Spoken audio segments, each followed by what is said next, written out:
Welcome, everybody, to the Black Belt Barber podcast, the first and only podcast about entrepreneurship for barbers and professional of our beauty industry. I'm Chico. I am your host. Before we start, can you guys follow me on Instagram? And I have an amazing special guest here, Anthony Whitaker. He is from UK. He's talking from overseas right now. He's a role model for me. He helped us so much in 2018 when we first opened our businesses. He came to Florida, Tampa, Florida, and we were in the middle of a storm, problems with our team, problems with our finance and marketing. So here it is, Anthony Whitaker. Anthony, introduce Chico, you. it's my absolute pleasure to be here. So thank you very much for inviting me. Anthony, can you share who you are, what you do, and a little bit about your story so we can start? Okay, well, I am a hairdresser. I started hairdressing probably, before you were born. So I hate to say that, but yeah, I started hairdressing in 1978, so a long time ago. And I started in New Zealand, but then I moved to London in 1980, and I worked at Vidal Sassoon for 10 years, and I was very much on the sort of creative side of the company. And then after 10 years, I left London and I moved to Sydney in Australia, and I opened up my own salons, and I had three salons and a school out there with about 50 staff. And then in 2002, I sold that business after having it for 14 years, and I relocated back to the United Kingdom. And so I live in the UK now, and I made the decision years ago to start focusing on talking about the business side of hairdressing, because there's a lot of people in our industry that will talk about the technical and creative side, but if you don't have a successful business, financially, then the technical and creative side, isn't able to flourish, or it isn't able to exist. So, I'd built up a successful business, and I decided that my future and that my purpose in life was to educate salon owners about the business side of the industry. So for the last, since 2004, that's what I've been focused on. And I have a business called Grow My Salon Business. And I'm based in the UK, but I work all over the world. And I do a lot of my work through John Paul Mitchell Systems in the United States, where I sort of represent them doing business education. So that's me. Wow, amazing. But first, Anthony, thank you for being here. It's a pleasure. You are one of my biggest role models. I'm not just saying because you're here, because you really are. Me and my wife, we were like drowned in problems back in 2018, and you came to Florida, and that was a pivot in our lives that helped us so much as a professional and as a business owner. It was so amazing. And I also, many times, I recommend you to other barbershop owners, 100%. I tell them about your books. I tell them about your seminar. But when you come to America, when is the next stop? Well, I don't know. I mean, COVID has been, that has upended things in a big way in terms of travel. Before COVID, I was spending about sort of 3 months a year in the United States. Since COVID, there's been very much a transition to working more on an online basis. So I've been doing a lot of education online over Zoom and Microsoft Teams, and we've launched our own courses now from our own website, which are taking the courses that I used to do live and now doing them on an online platform.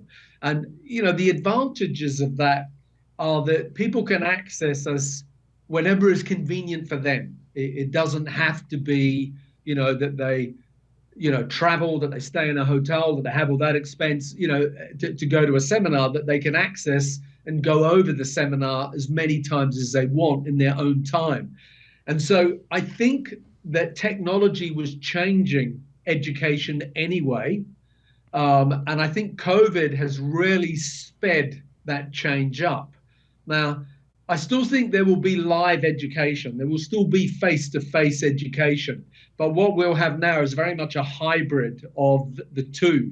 So doing face-to-face stuff and doing more online courses is what I think the future of the industry is. I think it's more cost-effective for people to attend. And it's better for the planet because you're not traveling all the time. So it's better for your sort of carbon footprint. And I think it's easier for the people that are doing the courses because they can review it again and again and again. Whereas if you just go and attend an event for a weekend, when the event's over, then, gradually you start to sort of forget the information. So an online course enables you to review it. But hopefully I will be back in the United States, hopefully this year at some stage. So if I'm in Florida, I'll look forward to seeing you guys. I definitely will attend again because you always have to do this continued education. I truly believe in the presential courses, but also in person, but also online. Is the hybrid courses together. You can impact and help more people. And I have a question. Why did you sold all your business and decide teaching business owners, start empowering people to grow in their industry, in their business side of, not the technical side? Okay, great question. Like many people, my education was in hairdressing, like doing hair. And, and I was at Sassoon for 10 years in London as an educator. And so I thought that because I was really good at cutting hair, that I'd be really good at running a hairdressing business, because I thought, well, how hard can it be? And just because you're good at doing hair, whether it's as a barber or as, a hairdresser, a ladies hairdresser, a stylist, whatever we're going to call them, it doesn't mean you're going to be good at running a business. And like a lot of people, I learned that the hard way, that I opened up a salon and I'm a good hairdresser, but it's a bit like, just because you're a good baker doesn't mean you're going to be good at running a bakery. Just because you're a good lawyer doesn't mean you're good at running a legal practice. They are two different skills. And of course, when I opened up my business, I was just so naive about what it took to run a business. And I think that is the journey of a lot of small business owners, not just hairdressers. And so they very quickly have to learn other skills. But what happens is that oftentimes what they do is they just do what was done where they worked before. So if I worked for you and you paid this much commission, then when I left you and opened up my own business, I just do what you did. But the problem is that often you're following a broken business model. And so that was what I was doing. I was just following what other people were doing, thinking that this is how you do it. And bit by bit, I started to realize, actually, there's got to be a better way. And so, I've always been a great believer, like you had, Chico, about the value of education and that you have to keep learning. I am constantly learning, whether it's, attending courses online or face-to-face, or reading books, or meeting with people, having coaches, having mentors. I'm constantly learning. And so, I started learning different things to do in my business and trying them, and some of them would work and some of them wouldn't. And then what would happen is most of my business was about teaching people to do hair. And I would stand up on platform and I would be demonstrating a haircut or something, but someone in the audience would start asking me questions about business. They would say, how do you pay your staff? Or what do you do if someone won't talk about retail? Or, what do you do? What do you look for when you're recruiting? And so bit by bit, I realized that the people in this industry were just like me, that they knew how to do hair, but they didn't know how to run a business. And so it was never part of a master plan, but it gradually evolved that I recognized that I could stand on stage and teach people to cut hair, but so could a lot of other people. And that where there was more need was to talk about business. And so I gradually sort of morphed into being a sort of a business educator. And over the years, I developed these seminars where I talk about money and I talk about marketing and I talk about team building and I talk about management. And so, I developed this suite of educational seminars that are about the business side of the industry, because no matter where you go in the world, whether it's the UK or the US or Europe or, South America, wherever, Asia, there's a lack of business education in our industry. I agree. That's exactly what I'm thinking right now. And I just wanted to say that you are the best in what you do, because when you go there, you pass your message very clear. And I can see that the seminar that we went to, many people get out of the seminar with a different mindset. You helped so many business owners that day. I look at it's so impressive how can someone like you with so much experience and just help being in love to share your experience, you inspiring other people. So there's one thing you say in your book, Super Stylist. Education is the key. The more you learned, the more you earned. I love Yes. that phrase, because for me, Yeah. education is also is the key. Can I to share success. something? So, Anthony, you're such a role model for us because after that seminar, everything you just said about being a good hairstylist or a good barber in our case, it doesn't mean you know how to run a business.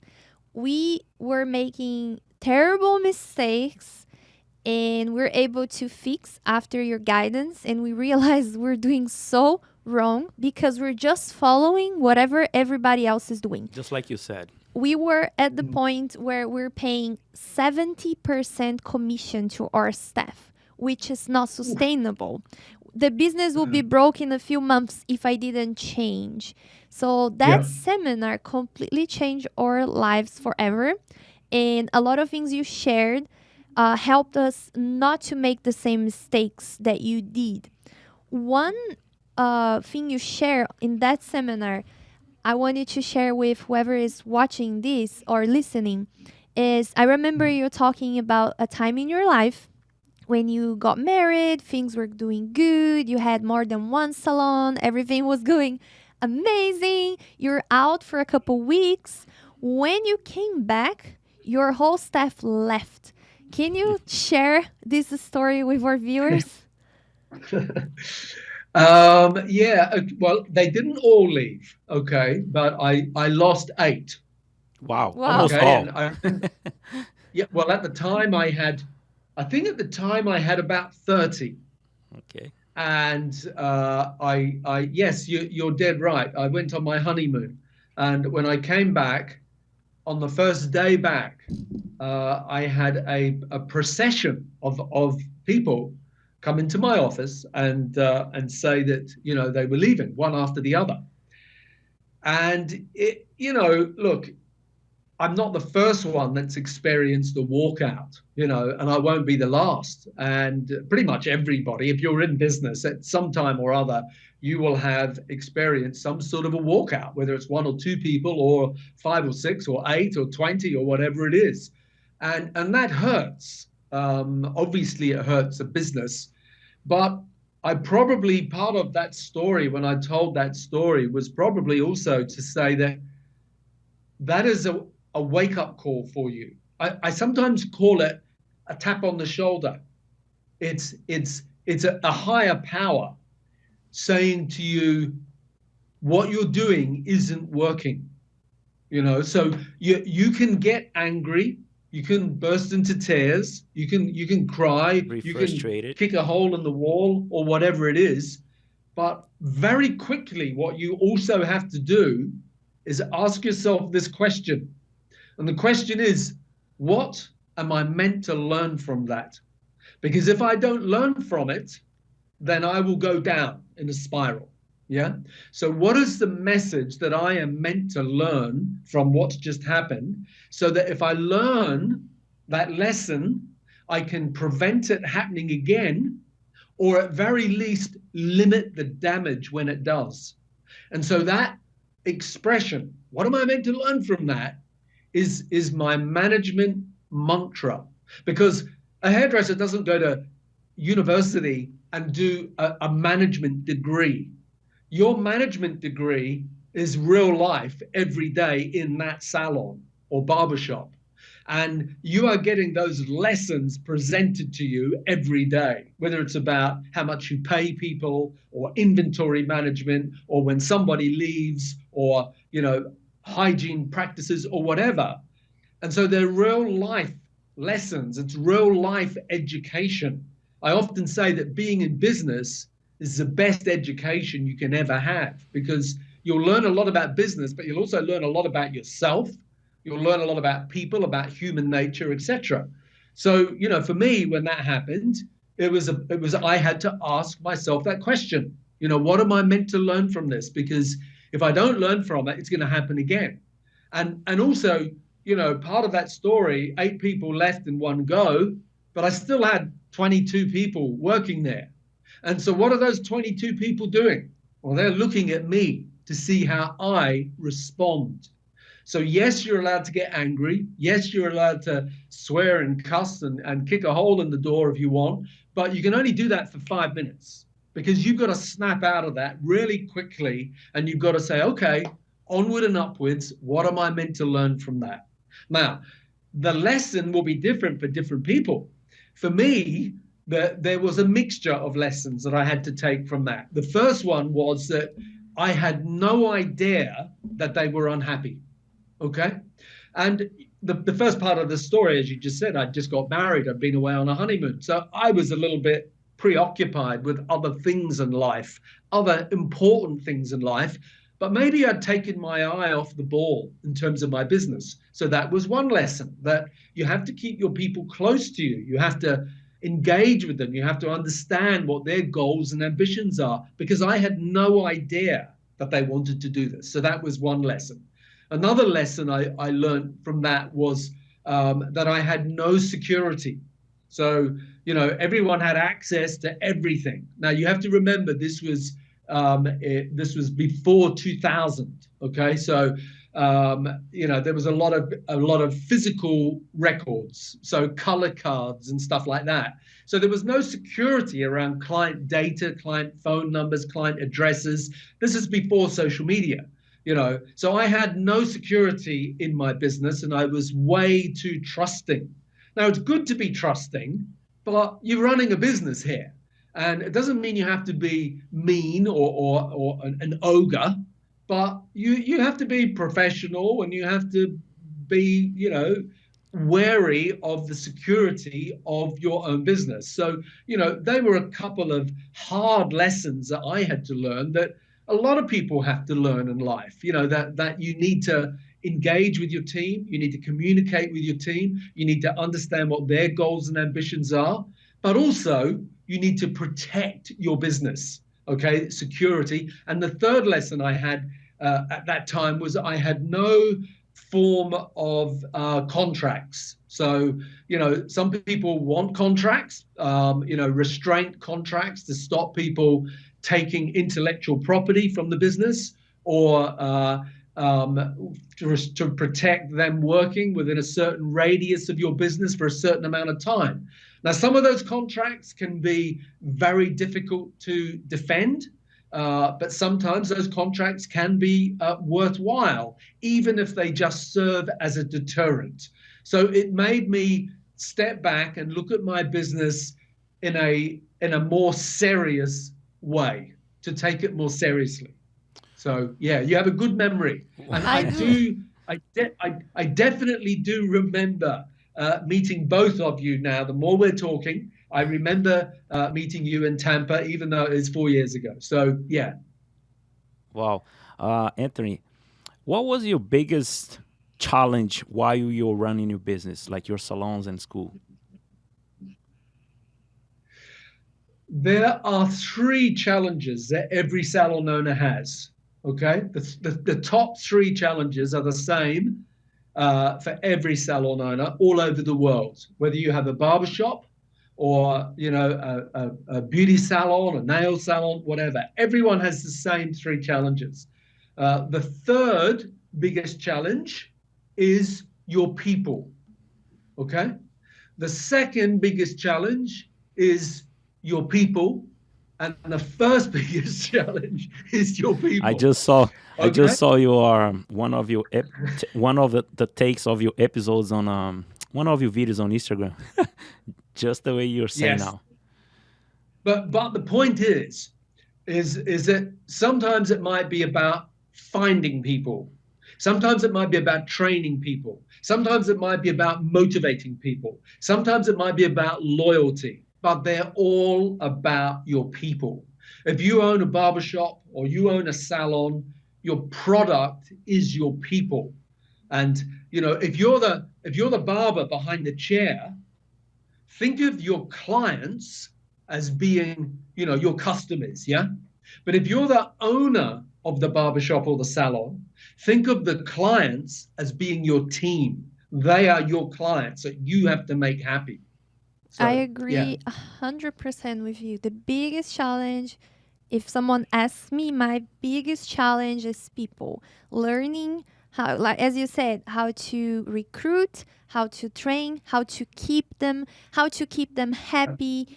It's a constant challenge. We always challenged to do better every day and improve here and there. It never stops. It's a process that never Exactly. stops. I totally agree with you. We we run our barbershop.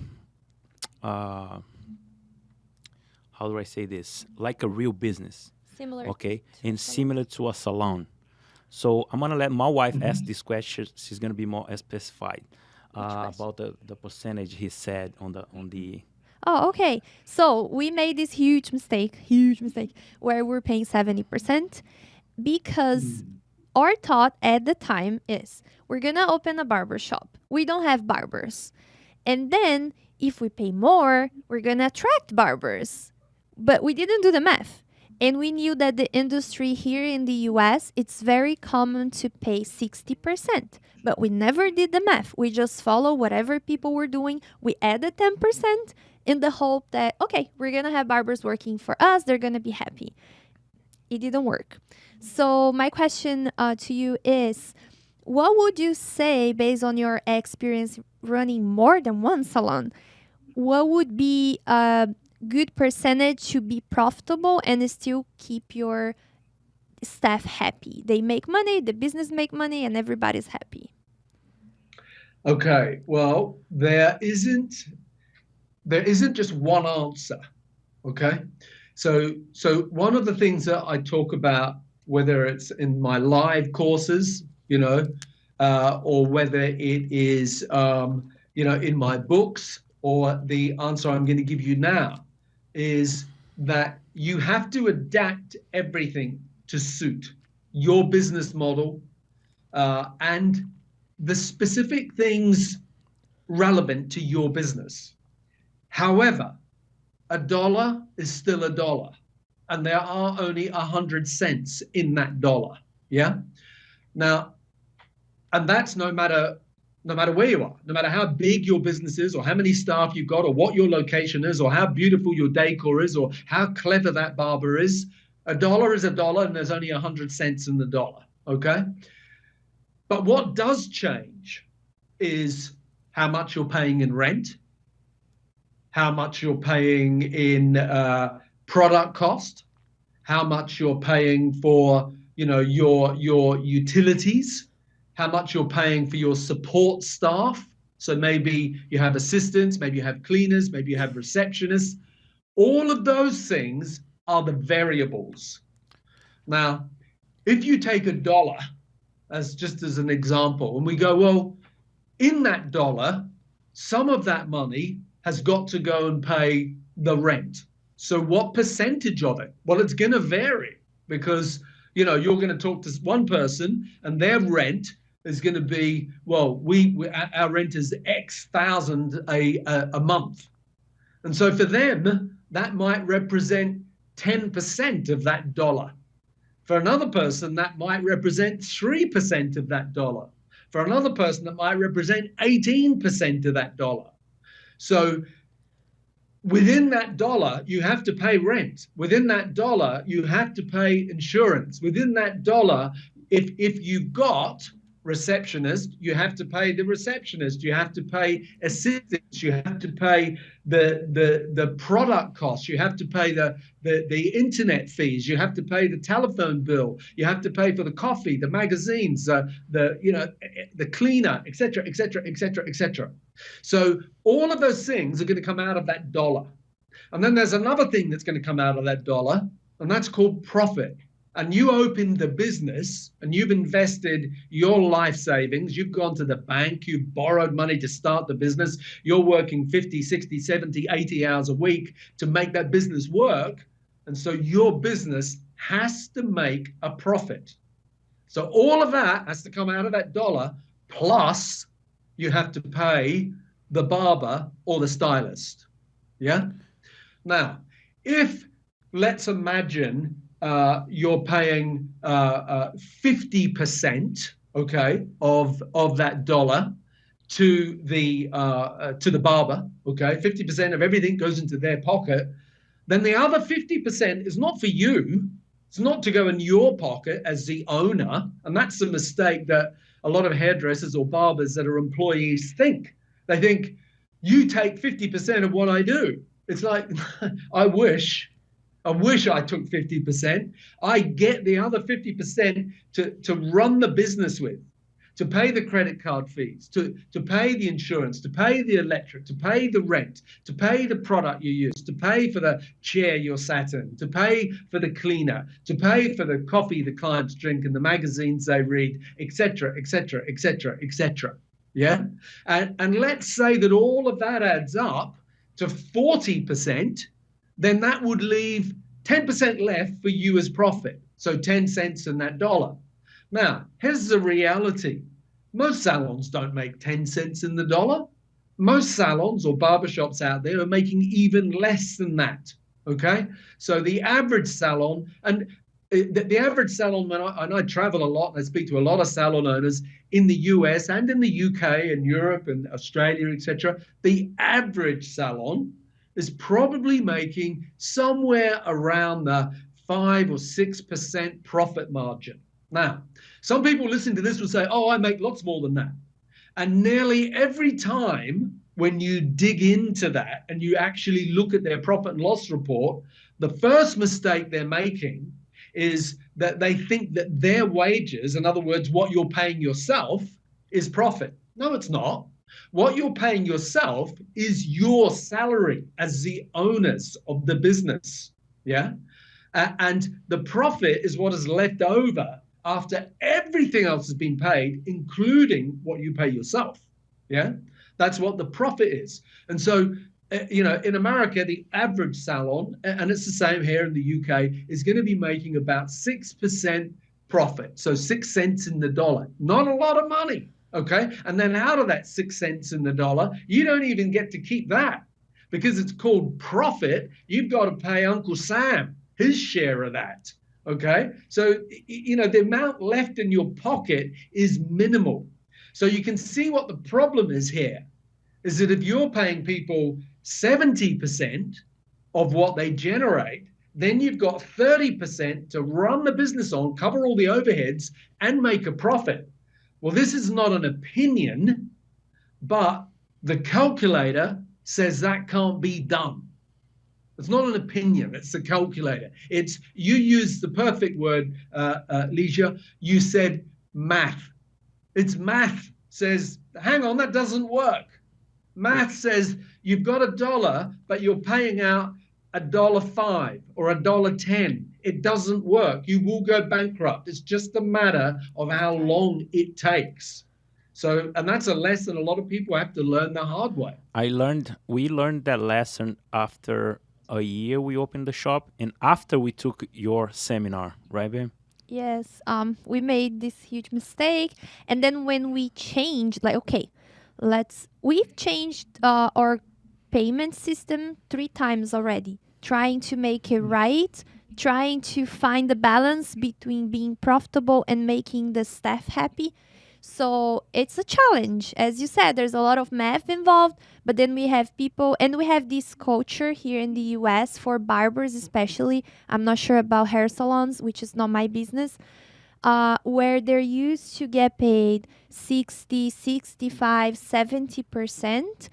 And I am 100% sure it's because the business owner didn't do the math and he's not really on top of his numbers.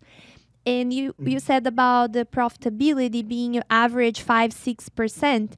Imagine you have to produce, let's say, 100,000 in revenue that month to have $6,000, $5,000 profit. That's a lot of work for just $5,000 profit. Think about this way. And then Uncle Sam We'll gets some of take that. exactly. Yeah. And then let's say, okay, I want to open a second location. Let's say I need 100,000, 150,000. How long it's gonna take me to get there with my profit from this business? So Yes. it's not easy. It's a challenge that we have to face and find solutions and do the right math and make sure we're being profitable. Otherwise, we can grow, we can go anywhere. And then you have to face other problems that if you're trying to change that with the team that you have now, like happened with us, we lost our whole team trying to change that. They didn't accept the new commission. So of course they wouldn't, because you're going to pay them less, they're going to leave. And they're going to find someone else to work for who's going to pay them that higher percentage. But as you know, when you were paying people that higher percentage, you weren't making anything. You were probably not paying yourself properly, and you were probably working 50, 60, 70 hours a week to make it all work. And you were probably going into debt and borrowing money from family and putting money on credit cards to try and make it work. So when you reduce people's commission, they're going to leave. But you touched on a couple of things there that I wanted to bring up about the barbershop, because the barbershop model is slightly different to the salon model, okay? In that, not in all barbershops, but in most barbershops, you won't have what I call non-productive wage takers. In other words, in a salon, you will usually have a receptionist. In a salon, you will usually have assistants.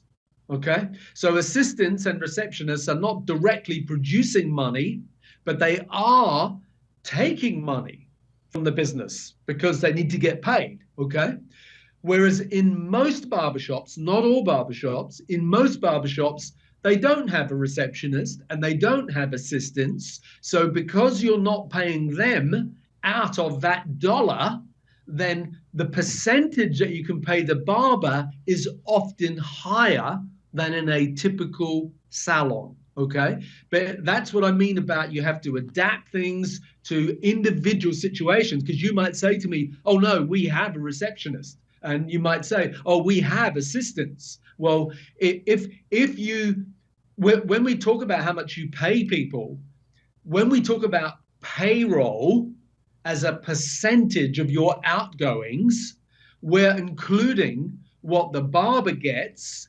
and what the assistant receptionists get. So if the barber is getting 50% of what they do, and then you've got a receptionist and you've got an assistant, etc., well, now your payroll isn't 50%, that's now gone up to 60%. Yeah. So you have to consider your total payroll percentage when you're thinking about what you're going to pay as a commission percentage for the barber, because if you have non-productive employees, receptionists and assistants, drawing a salary, then that has to come out of that dollar that the barber is producing.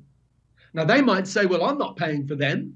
Well, if you're going to take that approach, then don't have a receptionist, don't have an assistant, because so now you have to sweep the floor yourself.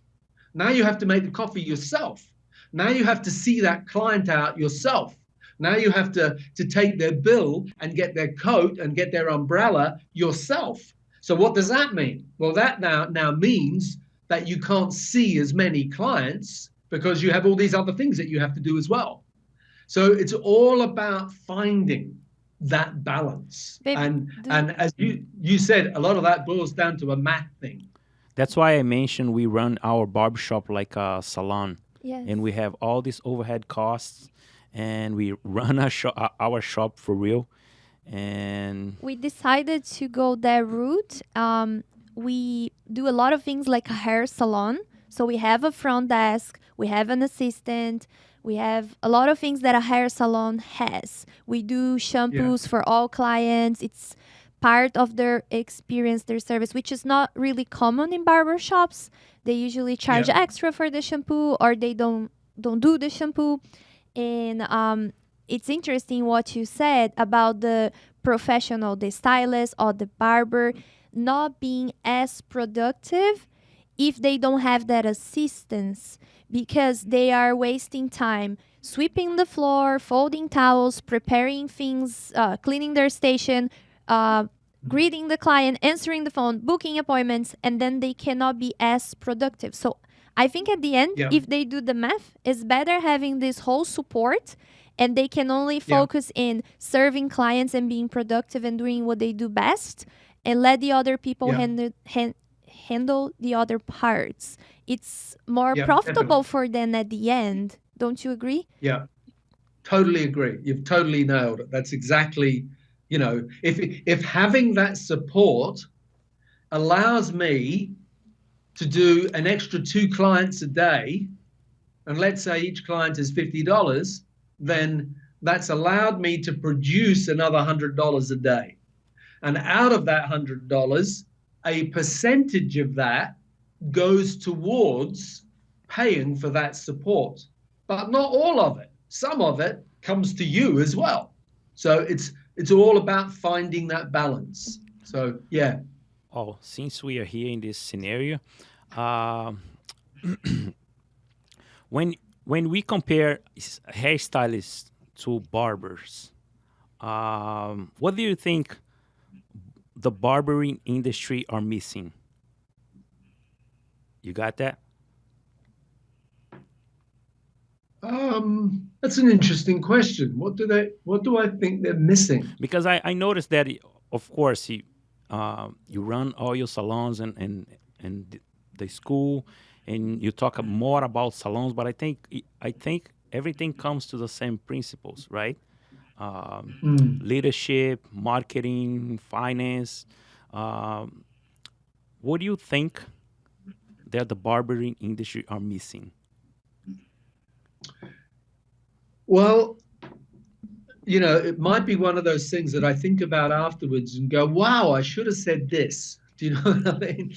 But off the top of my head, I think one of the things that is prevalent in the barbering industry compared to the salon industry is that there is a higher percentage of people who are independent within the barbershop, that they're freelance, they're self-employed, they're independent, okay?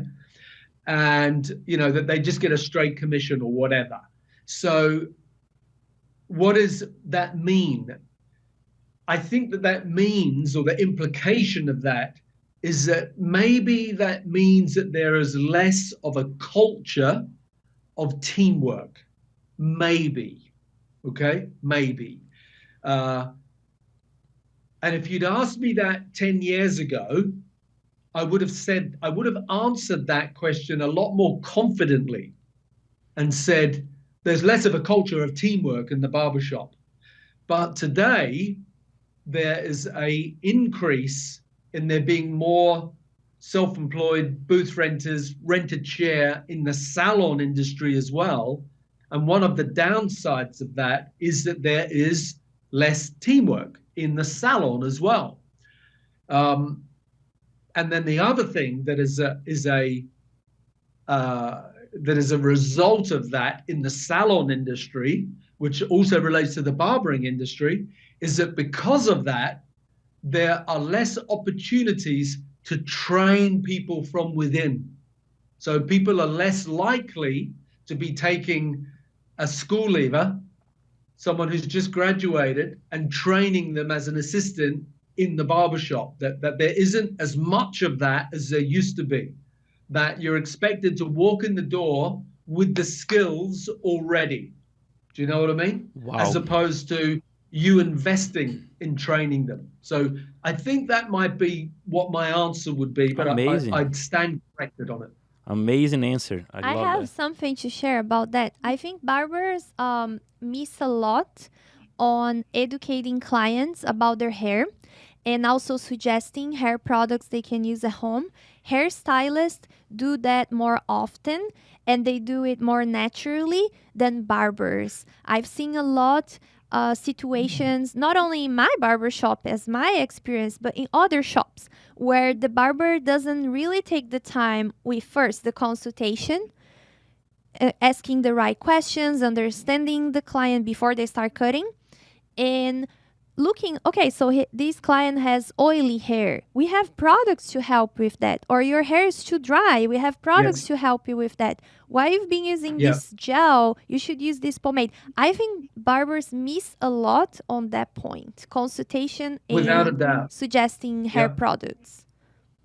And that's a very, very good point, because there's a couple of things mixed in with that. When we were talking about that dollar, and where does every penny in that dollar go? Because that is what determines how much you can pay people, okay? And if we were talking about in a ladies' salon, you would typically say that on average, that 10 cents on that dollar would go toward, and every dollar, the 10 cents in that dollar would go towards product cost. So the tint, the bleach, the semi-permanent colors, the product cost, 10 cents in that dollar would go towards that. Now, in most barbershops, the color side of their business or the chemical side is very small. So in most barbershops, it would not be 10 cents in the dollar going towards product cost, okay? Which therefore potentially means that the barbershop can be more profitable and or maybe pay a higher percentage. Maybe, okay, because that percentage is lower. But so that puts them in an advantage. But what you've just said is actually also where the disadvantage is, because in a ladies' salon, they are more likely to be selling more retail, okay? So if the average salon is generating 10% of its revenue from retail sales, the average barbershop is a lot less than that. And the downside of that is that you're not getting the profit from the retail, okay? So you might be winning in terms of you don't have the cost of product for chemical services in the salon, but you're losing because you don't capitalize on the opportunity for retail. And barbershops are crazy like that. And getting back to how much profit should a business be making? And I said on average they're making 6%. Do I meet salons that are making more than that? Yes, of course I do. Some make 10, some make 15, some even make 20% clear profit after everything else has been paid. And almost every time I find a salon that's making that sort of profit, they do a lot of retail, because the profit margin in me selling you a bottle of shampoo or some wax is bigger than the profit margin in doing that haircut. And, it all comes down to education. It's exactly what you said, Lucia. You have to educate people, and barbers feel awkward and uncomfortable about it. It's not selling, it's educating them. And if you educate men, especially if a woman is educating them. Like if you said to me, Anthony, you've got an oily scalp, you need to use this, I would just totally trust you and buy it. Do you know what I mean? So, men are the easiest ones to sell to if you just approach them in the right way and just say, look, this is what I've used on your hair. I recommend you use it as well because it does this, this, and this. Because men don't know and they don't want to look stupid, by asking. So they want you to educate them about this is what I've used, this is why I've used it, and then say to them, would you like to take any of that with you today? It's not rocket science and it's not tacky or distasteful, it's service. And if you do that, everyone wins, the client, the barber, and the business owner. That's so within our industry. Barber don't think they are salesmen. They think they are an artist. They don't have to sell it. You wrote 4 books, right, Anthony? And I love them. It helped me so much. Can you talk about and why did you come to become an author, and why? What is the reason to write those books? What is the reason behind? Because a lot of people would come to my seminars, and at the end of it, they would say to me, "You should turn that into a book." And I was like, "Well, I don't know how to write a book. I'm a hairdresser, And so I decided to turn it into a book. And so, I used to do, as you would have seen, I do a PowerPoint program for a day, so that we have a journey. That's what the PowerPoint is. This is what we're going to talk about. We're going to talk about this and this and this and this. And I make a PowerPoint about what we're going to talk about. Well, I would do those seminars, those courses for a full day, sometimes 2 days. And so I already had the PowerPoint. And the PowerPoint is like the chapter headings of the book. So I sat down and I started to write the sort of things that we're talking about now. So your question is the chapter heading, and then I'd sort of write, well, how am I going to answer that? So I'd just write it and rewrite it, and then I got someone to edit it, and it sort of gradually turned into a book. And once I'd done it once, and I had more confidence to do it a second time and a third time and a fourth time. And, not everyone can get to seminars, sometimes you have to stay overnight, you have to fly, you have to stay in hotels, you have to take a day out of the shop or the salon, and it can be expensive. But, a book is $25, $30 or whatever it is. So it's a lot more accessible. Admittedly, you can't ask question and answer with a book, but you can read it again and again and again. As you said at the beginning, you've read them again and again, and you underline things, and every time you read it, you take a different message from it. So that's why I did the books, and now doing the courses that I do, the online courses, is exactly the same thing, but just taking it even further, because there's only so much you can get into a seminar for the day. But because when you sit in the audience and I'm still talking after 8 hours, you're sat in the audience going, oh my God, there's so much information, it's too much. But a book or a course, it enables you to go back and review it in your own time. And sometimes bits in that book you might read today and go, oh, that's not relevant to me. But you read the same thing 6 months later and you go, now I understand what that means, And so the books and the courses, that they have a long life to them. Whereas a seminar, my seminar or anyone's seminar, is maybe more motivating, more, yeah, this is great, I'm going to change the world. But the problem is that a lot of people, they walk out the door on a high, but they go back to work and life takes over. Do you know what I mean? It's so People much leave, the rent goes up, this is a problem, that's a problem, and they just go back into a bad situation. Whereas if they've got the course or the books, they can go back and they can get pumped up again and go back at it. Anthony, I have 2 questions for you.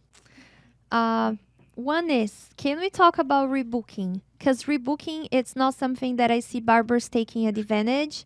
And I implemented at our barbershop after we took your seminar, and it was a game changer. We've been working with appointments like hair salons do for since the first day, but the rebooking was such a big change. Can we talk a little bit about rebooking? Okay, really good point. Really good point. And again, this is a culture thing, in that in a lot of barbershops, there is not a culture of rebooking. In a lot of barbershops, there's a culture of, yeah, take a seat, we'll be with you in a minute. There's no appointments. And that's because, and this isn't right or wrong. It really depends on what your business model is. Now, when you have talked a little bit about your business today, it sounds a little bit more high end. It sounds more professional, more organized. So the clients you attract, they're professional, they're organized, they want that service, they're prepared to pay for it. And when they walk in the door at 5 o'clock, they want their haircut at 5 o'clock. They don't want to be told, sit on the bench and someone will be with you in a few minutes. That they want to know, I've got that appointment, with Chico, and it's at 5 o'clock. And at 5 o'clock, he's going to be ready and he's going to be focused and he's going to be looking after me. And it's going to take half an hour. I'm going to walk out the door at 5:30. And that's what they're paying for. And they're happy to pay for that because that's how they work in their world, in their business, in their life. So you have to decide who is your target market and what are their needs and expectations. As a consumer, that is my need and expectation. I am busy. I have a family. I have a business. I have, meetings that I have to get to. I don't want to be sitting in the barbershop. How much longer is it going to be? I need to know that I've made an appointment at 5 o'clock to get my haircut. Now, is everybody like me? No. Some people, they're very casual about their life. Maybe they're shift workers, maybe they're students, and they just want to rock up and, yeah, take a seat, yeah, be with you soon. And they're happy to drink a beer or a coffee and flick through a magazine or scroll through their phone and wait 20 minutes for a haircut. So that is a different business model. And I'm not saying it's right or wrong, but that is a business model that a lot of barbershops have. The advantage of that is that you're not reliant on appointments where people don't show up and now you're standing around with nothing to do because you had someone booked in for a 5 o'clock appointment. 5 o'clock's come and they've cancelled and now there's no shows. So the advantage of having no appointments is that there is probably going to be less downtime because this haircut might take 10 minutes, this one might take 20, this one might take 30. So you just see as many clients as you can within the hour. Whereas when you have an appointment-based system, more often than not, you're going to have a fixed amount of time. So you're going to say, okay, we take 20-minute appointments or 30-minute appointments or 40 or 45 or whatever it's going to be, depending on your price point. So if you're charging, $100 for an hour, then, I want an hour. I want your undivided attention. I want the cup of coffee, the beer, the magazine. I want the 5-star service. I want the shampoo. I want the shoulder massage or the face massage. I want all that because I'm paying you $100. But if I'm paying you $15 or $20, it's book 'em dano. It's get 'em in. It's get 'em out. We're based on volume. Yeah. So there is room for both business models. But the no appointment business model is a lower price point. It's the $15, the $20, the $25, it's that territory. If you want to be charging 35, 40, 45, 50 or more, then I think you need to be at an appointment-based business model and give a higher level of service. And hand in hand with that is rebooking. Now, men are really simple. Okay, Chico, we know it. We are really simple, beings. Okay, it's like if Legia says to me, Anthony, you need your haircut every 3 weeks. I know you like coming in on a Thursday morning. I know you like coming in before work. Do you want me to book you at 8 or 8:30 in 3 weeks? I will do what I am told. She just has to say that to me. Yeah. Now, not just because it's a woman saying it to me. If another man says to me, Anthony, you need your haircut every 3 weeks.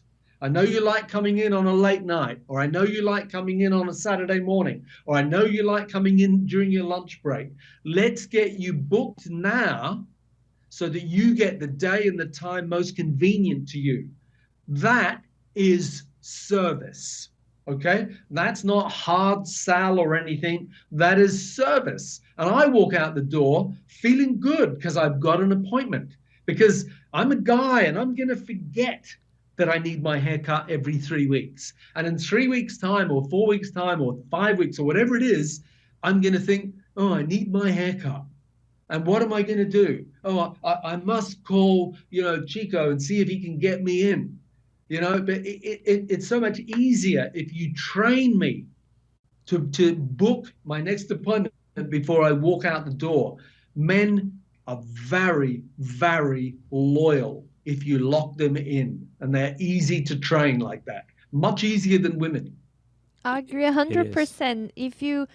Because I have the experience being the front desk, and then if I tell them, hey, let's book our next appointment 2 weeks from now, they agree. Men follow instructions easier than women, because then women will say, why not 4 weeks, why I have to be back in 2 weeks. Women start asking so many questions, and men, they are simple. Oh, okay, fine, let's book for 2 weeks from now. Yes. They usually don't question. Especially if a woman tells them. Especially if a woman tells them. And you should be selling $1,000 a week. Now that I know you're at the front desk, you should easily be doing $1,000 a week in retail. I used to be the front desk. The business grew, and we have other business. So now I don't stay at the front desk anymore. Only if someone is sick, if I have to cover vacation from one of my girls. But when I'm there, I'm a good seller. Not because I want to sell something to you, but I realize I find your need, and I want to help you. I'm trying to help people. But the way I communicate with men, they always do whatever I They are say. impressed. Because they trust me that I want the best for them, and I really truly do. And then whatever I say, Yes. they will agree with it. They do it. Exactly. Exactly. There is, in one of my books, I have a quote from Gary Vaynerchuk, and it's one of my favorite quotes, and it is, "The soul of service is to care. The soul of service is to care." Now, you say to me, the client, Anthony, do you need any of that wax that Chico used on your hair today? That's not a hard sell. You're asking me that because you care. Because I'm an architect, or I'm a builder or an electrician. Yeah, you I don't don't understand know nothing what I about it. need in my hair. Yes. Yeah. If Chico hasn't told me what to use, which he should have, when I get to that front desk and you say that, you're doing it because you care about me. It's service. It's not, I'm not a salesman, I'm a barber. It's nothing to do with that. It's, you need to care about me, because otherwise, if you don't care about me, I'll go somewhere else where someone else cares about me. Wow. Rebooking too, since we're talking about rebooking, it brings so much advantage, all benefits. There's no downside of that. It's all about the business getting, growing and taking, having benefits from it. Mr. Yeah. Anthony, I would like to cut your hair one day. When you came If to I'm there, America, you can when do- I go to United Yeah. Kingdom. I have When I'm in Tampa, I'll knock on your door. not out of the records here, but do you one day right here? I need you to tutor me, like teach me. I like give me Be a mentor? be my mentor. How do you have any like Mentorship? mentorship course that I can be by your side for a year or a day or? No, I don't do anything like that. I mean, all my business now is focused on my online programs, and I will be doing some live stuff as well. But the advantage of doing online stuff is the reach that you can get. Do you know what I mean? Here we are. You're in Florida. I'm sitting here in London, and we're having a conversation. It wasn't that long ago that you couldn't do this. Do you know what I mean? It's amazing. And then you put this out on your platform. How many people see it? 10 people, 50 people, 100 people, 1,000 people? You know, it stays on your platform in a year and 2 years. I mean, as you know, I have a podcast. We have 140 episodes on there at the moment, and we put a new one up every week. And we look at our reports that come out on a regular basis, and even the ones that we did 2 years ago, they still get listens literally every single day. So the life of a podcast or a clip on YouTube or whatever has a long influence, you know. So this digital way of teaching and learning now, it enables things to be possible that simply weren't possible before. You know, we did, when we launched our first online courses, we did these online webinars, and I was blown away that we had people on there from 29 different countries. Amazing. You know, just, I was stunned that we had, but you know, and I'm doing that from my office, and I've got, you know, people from 29 different countries. I'm amazed that you can have that reach. I want to say two things about it, what you just said. One is a question, one is an observation. So one thing is, I admire you because I was born in a time that since I was a kid, I had a computer in my hand. And then when I was maybe 10 years old, I already had a cell phone. And it was a complete different reality for you, but you never stopped. You're updating yourself constantly to the point you have a podcast, you do online classes, and some young people are not doing that. So I admire a lot what you're doing because you didn't feel afraid like, oh my God, I don't know how to use this Instagram thing. You just jump on it, let me learn how to use it and take advantage of that. Young barbers are not doing what you're doing. I don't know what's wrong with them because now Instagram is part of our life, Facebook is part of our lives, YouTube, and there's so much room for barbers to attract clients using social media. It's much easier than before when you had to pass cards one by one, call people. Now one post on Instagram can reach thousands of people at once. So I admire for that, for never stopping and always learning and finding ways and being up to date with the technology. I love that. And my question for you is regarding Paul Mitchell. How did you end up with Paul Mitchell and being, you know, in their workshops and having, how did this happen in your life? Okay, so I need to address the first thing. Is that yes, I try to stay current with technology. I am not going to pretend that I do it all myself. Okay, my wife is far better at it than what I am, and my wife is my business partner, and I couldn't do what I do without her. Okay, so we're a very good team. You know, we're the yin and the yang. And I recognize the importance of embracing technology, and I do what I can, but I work very closely with her and other people because I recognize how important it is. You know, because of what you said is right. You all your life have grown up with technology, with a computer, with a cell phone. I didn't, and so all of us, you know, we grow up with certain technology, and as we get older, there is new technology that comes along. Like now, I'm trying to learn and understand what the metaverse is, and it completely freaks me out. You know, like, but these things, just because you don't like them or don't understand them, doesn't mean they're going to go away. So you have to look at them and try and look for, well, how can I integrate this and use this in my business, and who do I need to work with and help me with it. Yeah.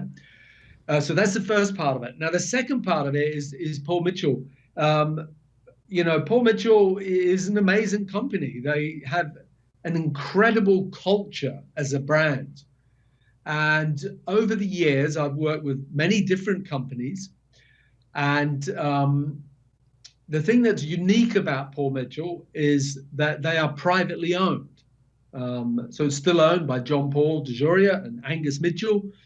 And they are a very big company. Now, most very big companies, so L'Oreal, Walla, Schwarzkopf, whatever, they're not privately owned. They are big corporations. And when you are a big corporation, you think differently to a privately owned company. And that's an inevitability. That just happens. And I think hairdressers are emotional and they like that culture that exists in smaller startup businesses. And Paul Mitchell is not a startup, it's a big business, but it has the soul of a small business. And it is genuine. Do you know what I mean? It really is a genuine, thing about the brand, which I absolutely love. And when I had my salons, I was a Paul Mitchell client, and I was very happy when I started, educating to have the opportunity to do some work with them. And once I'd done a little bit of work with them, they asked me if I'd like to work with them, a lot more. And so now I do a lot of work for Paul Mitchell, and they're a fantastic company. They have fantastic products, and they have great integrity, and they're a great brand to be affiliated with. So yeah, that's that. First of all, I think you're a great educator, and there was one thing, one phrase, sentence that you say in your book. Okay, you say life isn't about finding yourself; it's about creating yourself. Amazing Yes. phrase, and the only reason I'm saying that because you created yourself through your whole life, and then that opportunity to work with Paul Mitchell wasn't from yesterday. It was from the years you were educating yourself, Yes. going through experience, and now the opportunity was there, and you took over. Yes. Exactly. Yeah.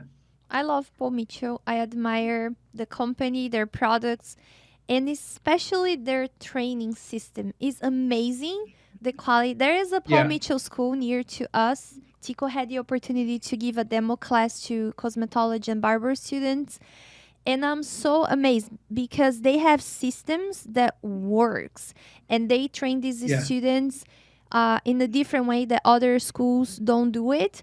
I'm amazed. So organized. I try to think like, how can I do this in my business? They're so effective in everything they do. It's just so perfect. How can I apply on my business too? I just admire Paul Mitchell so much. It's a role model for me as a company, as a product Yeah. line, as a salon, and everything. As a school in general, Paul Mitchell, it's a role model for us. Yeah.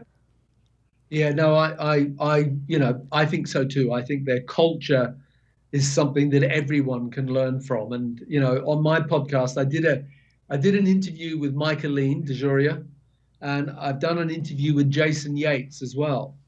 And it's interesting, being able to talk to them about the values of the company, and just sort of digging into that. And it's what I mean by saying they're a big company, but they have the heart of a small company. They really, it's not just a show that they believe and care for their people. They really care for their people. They really do. It's not that they aren't a profit-driven business, but they're not answerable to the shareholder the way a publicly listed company is. They are really answerable and really care about us, the hairdresser. We are their shareholders, so to speak.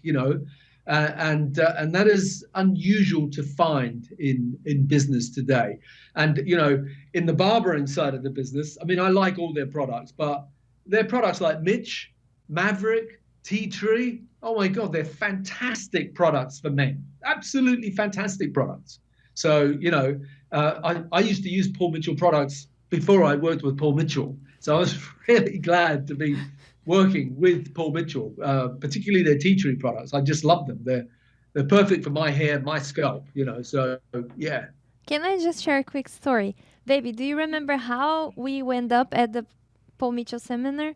So, we're facing our first year, which is usually a hard year. You're learning. I was the front desk, I was the marketing, I was the cleaner, I was everything. I was the assistant that sweeps the floor, that washes hair. I was doing everything on my own. We just opened the business. We had no previous experience. And then this lady walks in. It's so funny because at the time we're thinking, oh my God, we need some help. Where can we find the help? Who can help us? We need to learn how to do with this. We're having problems with the team, financial problems. We're so desperate. So lost. We're like praying, God, please send something. Send me an answer. And then this lady walks in, and it's funny because I never ever bought anything from her. She represents a product, whatever. So I never bought anything from her. But every month she would come, bring me a catalog, here, my products, whatever product it's on sale this month. She was really nice. Until this day, 5 years later, she still comes every month, even though I don't buy her products because that's not the line of products we use at our shop. So she walks in with this flyer. Oh, look, we have this seminar from Paul Mitchell. Here's the flyer. If you want to attend, I'll be happy to make sure you can go, whatever. So at the time, I was like, oh, that's exactly what we need. Look at this, Tico. Look, everything they're going to teach there, that's the problems we're having. Right in. But then we didn't have the money.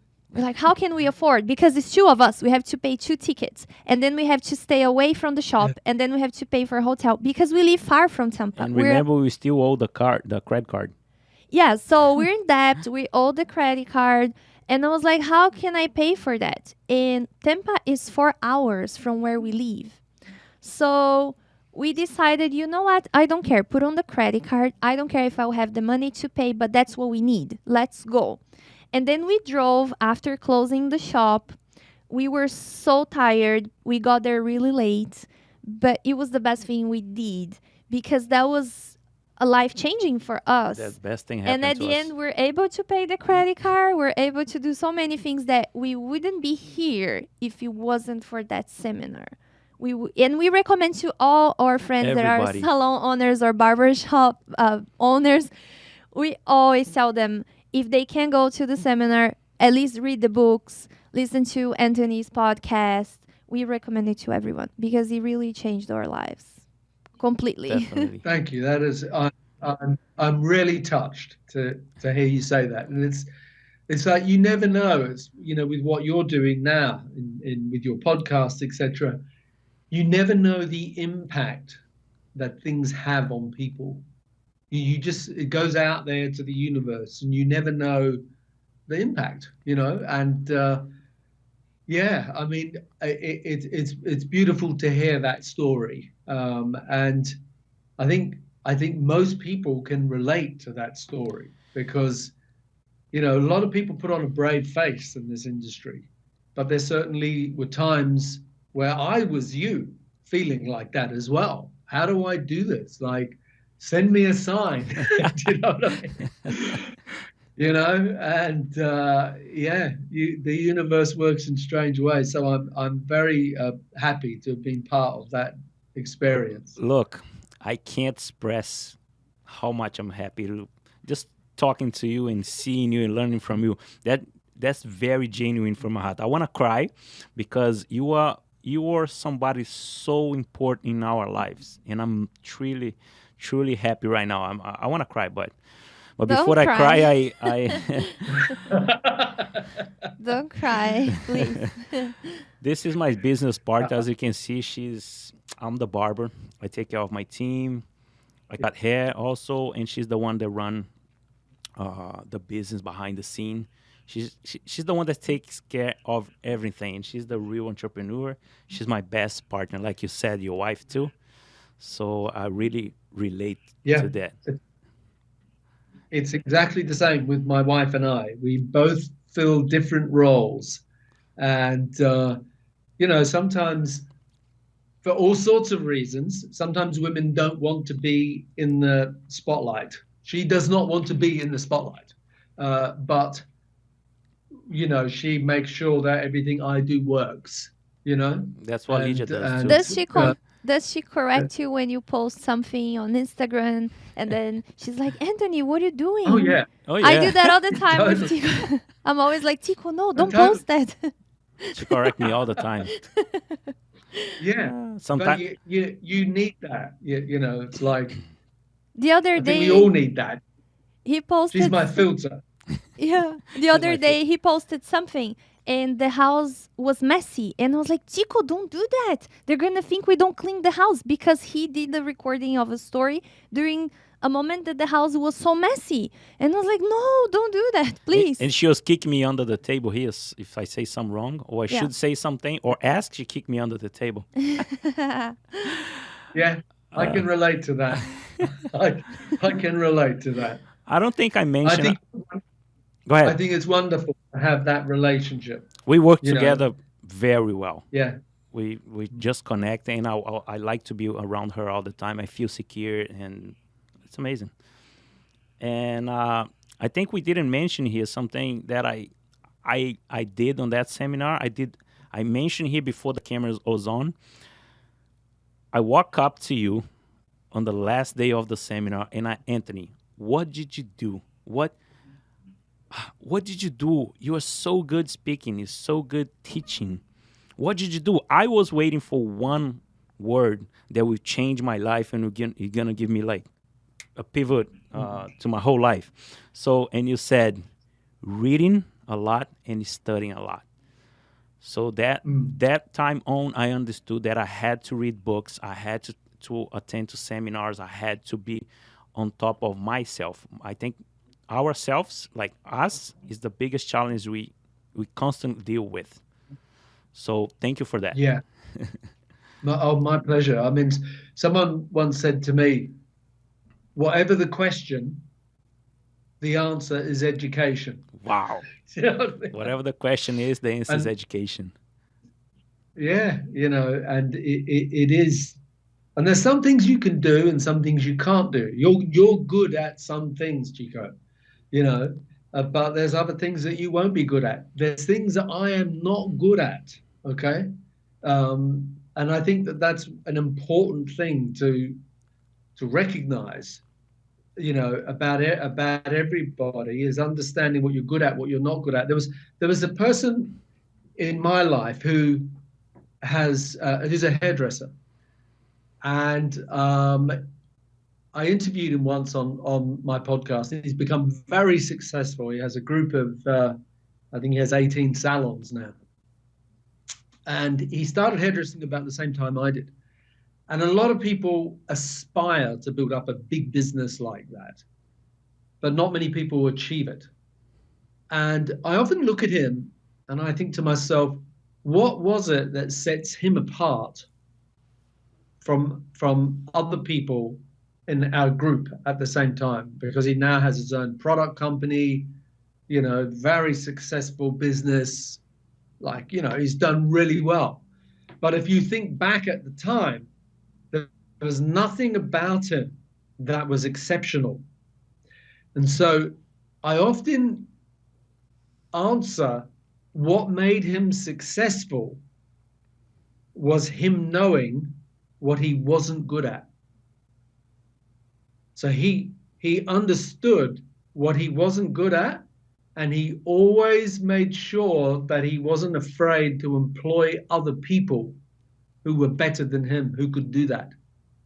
Because there is nothing exceptional about him. You don't look at him and go, oh my God, he's so good with Instagram, or oh my God, he's so good at doing hair, or he's such a good leader, or he's so good with business and negotiating. There was nothing. But that was his skill, understanding that he was good at lots of things, but not brilliant at anything. And so he made sure that he had really good people to look after the money, really good people looking after marketing, social media, staff training, whatever. And I often look at him and I think that was his secret. And that's the secret, I think, for a lot of people is knowing that you can't be good at everything. And he is sort of like the conductor of the orchestra. He doesn't play any of the instruments, but he's a brilliant conductor of the orchestra, and I think that's a skill, in itself. So, Wow. it's understanding where your purpose is, you know?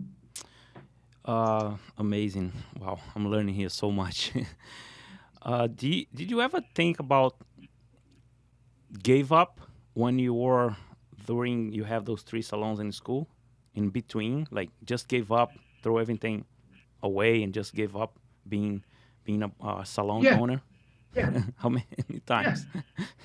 And everybody does. Everybody has moments where they feel beaten. Do you know what I mean? Where they just can't go on, Like you talked about that before when you said, I came back from my honeymoon and 8 people had left. You just think, oh, I don't just give up. I don't need all this. And what do most people do? Most people give up. Whether it's the first time or the second time or the third time, most people eventually give up.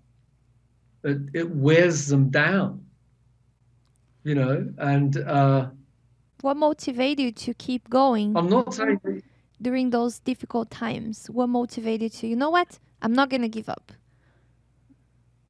well, I think it's important that sometimes that when it's time to give up, because sometimes it is time. You have to know when actually this isn't working. I need to do something different. I think that is also important to know when to let go and say, this isn't working. We need a different approach. You did that with your business when you said we were paying 70% and this isn't working. We need to change. So you changed it because, you either gave up or you changed it. You decided to change it because it couldn't get worse. It could only get better. And sometimes you go 2 steps back to go 3 steps forward, So first of all, I do think it's important to acknowledge that there are times for any area in life where that actually I can't do this anymore. I think there's other times where you have to go, do you know what? I just need a break. I need to walk away from this and just give myself a break. Do you know what I mean? Like, Yes. whether that's for a week or a month or a day or whatever, I need to come back at this with fresh eyes. And sometimes just that stepping back from it enables you to do that and to come back at it, refreshed and ready to go again. The Japanese have a saying, it's called 7 times down, 8 times up, meaning that, you just have to get up again and again and again. But there is a point, I actually, before I was talking to you today, I met someone else in business, in salon business, and his business has shrunk, so it's smaller now than it was. He's now got 1 salon and 8 staff, whereas when I last saw him, he had 3 salons and 30 staff or whatever it was. And he is, 58 or something like this. And he said to me, Anthony, he said, years ago, when I was 30, 35, whatever, something like this would happen and I would just bounce back from it because I had the energy and the enthusiasm and the passion to do it. He said, but now, after COVID and people have left and, I've closed 1 salon, and he said, I don't have the energy or the passion to do this again. I just can't rebuild again. And on one hand, that's sad, okay? But on the other hand, I think there's an inevitability that sometimes you reach that point and COVID is a good example of a lot of people went, I can't do this. I can't be closed for 6 months and then come back and I've sold my possessions and my car, and I've gone debt to credit cards and blah, blah, blah, and then rebuild from scratch again because all my staff have left. So sometimes some people just went, I can't do this. I'm just going to walk away. Yes. And I'm gonna rent a chair with someone else, or I'm gonna cut hair in my garage, or I'm gonna get a job driving a courier van for UPS or whatever. Yeah, that can happen with all And, of us and sometime, some point in life. yeah. So I think there is a point where sometimes it is the right time to go, this isn't working, and walk away. There are other times where, and there is no magic answer to know when is when, where you go, do you know what? I'm going to make this work. Like this can, like, you know, I released a podcast today with a guy, or yesterday actually, with a guy called David Wagner. And David Wagner is a hairdresser like you and I, and he has salons called Jute, JWT, based in Minneapolis. Now, David is, you know, he comes from humble beginnings, like you and I, and today he has a business that is generating $35 million a year in sales. Now, you can do it. Do you know what I mean? In 2 weeks' time, I have a podcast with another gentleman called Van Council, who has salons in Atlanta. He has 6 salons, and I think his sales, and I'm not talking out of school here, he talked about this on the podcast. I haven't released that one yet. That'll come out in 2 or 3 weeks. And his total revenue is I think he said $26 million a year. Wow. Now, all I'm saying to you is it's possible. And so, you know, I listen to people like that, and I get inspired as well that it is possible. Is it easy? No, it's hard. It's really hard. If you ask them, were there times where they wanted to give up, walk away? The answer is yes as well. But, you know, they were stubborn enough and kept on pushing and learning and trial and error and wow. You know, by bit, and they succeed, you know. There's a friend of mine, Matty Conrad, who is a barber. I know him. In British Columbia. Okay, you know, Matty on the surface looks really successful. He's a lovely guy. He's a great barber. But like everyone, he's built a business the hard way, and now he's trying to build a product company. Is it hard? Damn right it's hard. Has he made mistakes? Yeah, he's made mistakes. Has he lost staff? Has he had walkouts? All of the above. But he believes in it. He's passionate. He keeps working, you know, and you know, that's the journey of success. No one is successful without the struggle. The struggle is part of the journey. Wow, perfect answer. I think there's many people who listen and inspire a lot of people that are in that position right now, about to give up.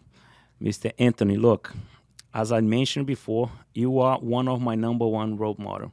So would you like you to leave here your information, your Instagram, Facebook, anything? So where people can find you? Yeah. People can find you.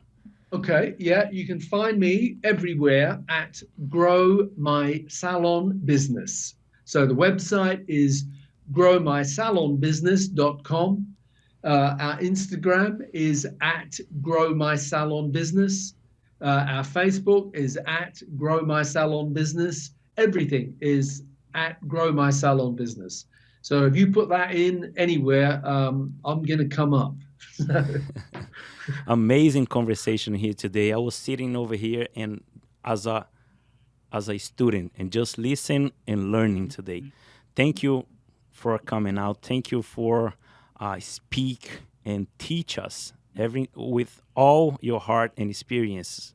Thank you for coming to the Black Belt Barber podcast. And as well, guys, you can follow me as a Tico Invictus. And thank you very much, Mr. Anthony, for coming. My absolute pleasure. Thank you so much for letting me be part of your journey and for sharing your time today. I've really enjoyed every bit of it. So until next time. Till next time, sir. I wish you come to America. Cheers.